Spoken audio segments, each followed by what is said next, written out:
اللہ تبارک و تعالی نے قرآن مجید میں اس حقیقت کو واضح فرمایا کہ یہ روزے صرف تم پر فرض نہیں کیے گئے بلکہ تم سے پہلے لوگوں پر، تم سے پہلی امتوں پر بھی یہ روزے فرض کیے گئے تھے۔ تم پر روزے فرض اس لیے کیے گئے ہیں تاکہ تم تقوی کے نور کو پا سکو، تاکہ تم متقی بن سکو، پرہیزگار بن سکو۔ جس مسلمان کو اس کا روزہ تقوی کا نور نہ دے سکے، اس کو متقی اور پرہیزگار نہ بنا سکے، اس میں اللہ کا خوف اور اس کے محبوب حضور تاجدار کائنات صلی اللہ علیہ وسلم کی اتباع، حضور کی پیروی اور اس میں حضور کی سنتوں کا احیاء پیدا نہ کر سکے، اس کو سوچنا چاہیے کہ پھر اس کا روزہ وہ روزہ نہیں ہے، بلکہ وہ صبح صادق سے لے کر غروب آفتاب تک اپنے آپ کو بھوکا رکھتا ہے۔ روزہ ہر مسلمان عاقل اور بالغ صحت مند اور مقیم مسلمان پر فرض ہے، کافر پر فرض نہیں ہے۔ وہ مسلمان جس کا ذہنی توازن درست نہیں ہے اس پر روزہ فرض نہیں ہے۔ بچے پر روزہ فرض نہیں ہے جو بچہ سن بلوغت تک نہیں پہنچا۔ مسافر کو رعایت دی گئی ہے کہ جب وہ سفر شروع کرے تو سفر کی اذیتوں اور تھکاوٹوں سے بچنے کے لیے وہ اگر روزہ نہ رکھے تو شریعت نے اس کو اجازت دی ہے۔ آقا علیہ الصلوۃ والسلام نے 2 صحابہ کرام کے گروہ اور قافلے کہیں روانہ فرمائے، رمضان المبارک کے ایام تھے۔ ان میں سے ایک گروہ نے اللہ اور اس کے رسول کے حکم سے کہ جب تم سفر پر ہو یا مریض ہو، فَإِنْ كَانَ مَرِيضًا أَوْ عَلَىٰ سَفَرٍ، جب تم سفر میں ہو یا تمہیں کوئی بیماری یا مرض لاحق ہو تو اس دوران روزے نہ رکھا کرو۔ تو ایک گروہ نے اللہ اور اس کے رسول کی دی ہوئی اس سہولت سے فائدہ اٹھایا، روزہ نہ رکھا۔ دوسرے گروہ نے کہا کہ ہم روزہ رکھیں گے۔ جس گروہ نے روزہ رکھا وہ کچھ فاصلے پر جا کے سفر کی شدت نے، تھکاوٹ نے ان کو جب ستایا تو آقا علیہ الصلوۃ والسلام نے ان لوگوں کی تعریف بیان کی جنہوں نے اللہ اور اس کے رسول کی دی ہوئی سہولت سے فائدہ اٹھایا، جنہوں نے روزہ نہ رکھا تھا۔ لہٰذا اگر آپ سفر پر جا رہے ہیں تو اللہ اور اس کے رسول کی طرف سے آپ کو سہولت ہے، لیکن وہ روزے آپ رمضان المبارک کے بعد قضا ضرور رکھیں گے،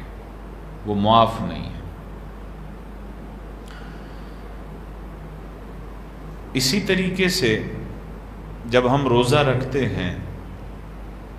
تو روزہ رکھنے والوں کی 2 قسمیں ہوتی ہیں۔ ایک ہے عام مسلمان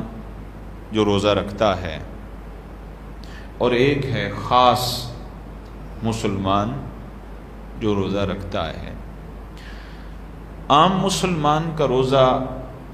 جیسا کہ میں نے پہلے عرض کیا، اس کا روزہ،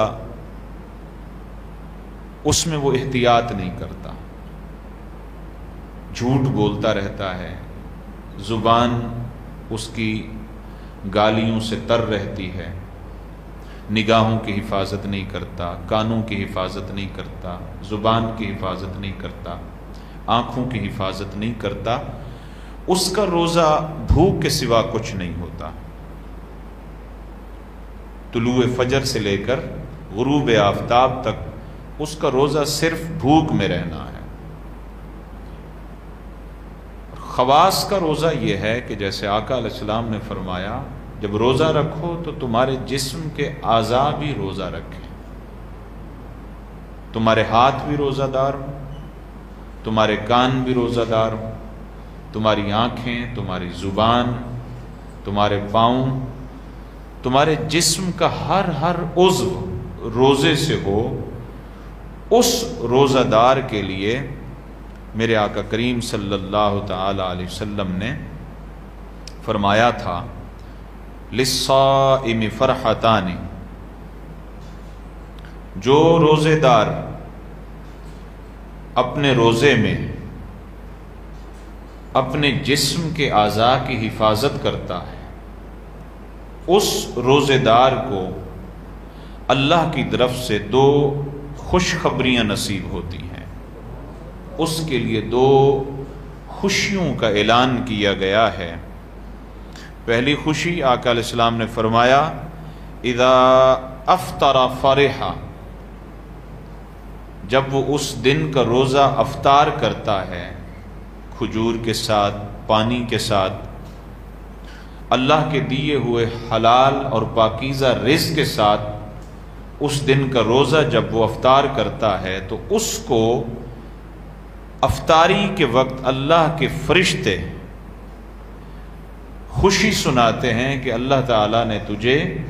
جہنم سے بری کر کے اپنی جنت کا مستحق ٹھہرا دیا ہر روز۔ اور اس کو دوسری خوشی کب نصیب ہوتی ہے؟ اذا لقی ربہ فرح بصومہ، جب اس کی روح اس کے جسم سے پرواز کرتی ہے اور اس کی ملاقات اپنے رب سے ہونے والی ہوتی ہے، اس کو خوشخبری سنائی جاتی ہے کہ تو نے رمضان المبارک کے جب جب روزے رکھے تھے ان روزوں میں تو نے روزوں کے ساتھ ساتھ اپنے جسم کے اعضاء کا بھی روزہ رکھا تھا، لہذا تجھے اپنے رب سے ملاقات کی خوشخبری اور اس خوشی کی نوید سنائی جاتی ہے۔ تو جن لوگوں کو اللہ تعالیٰ نے روزہ رکھنے کی استطاعت سے نوازا ہے وہ خواص والا روزہ رکھیں تاکہ وہ اللہ کی طرف سے اس کے محبوب کی زبانی دی ہوئی خوشخبریوں کے مستحق ٹھہریں۔